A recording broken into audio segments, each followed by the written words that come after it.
আপনারা জানেন যে সর্বোচ্চ নিরাপত্তা দিয়ে এবার নির্বাচন হবে এবং নির্বাচন যখন হবে তখন আপনি একটা জিনিসে যে অনেকে বলে না যে ভাই আপনি বাসায় দাওয়াত দিছেন কিন্তু রান্না বান্না ঠিকঠাক মতো করেন না, তাহলে কি হয়?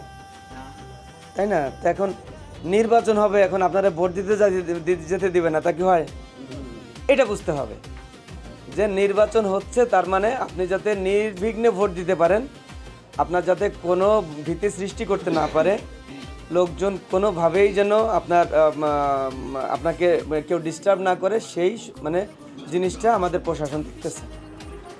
এবং প্রশাসন আমাকে এরকমও বলছে যে যদি কেউ ভয় ভীতি দেখায় আর তার যদি ভিডিও ফুটেজ আপনি আনতে পারেন, নির্ঘাত সে জেলে যাবে।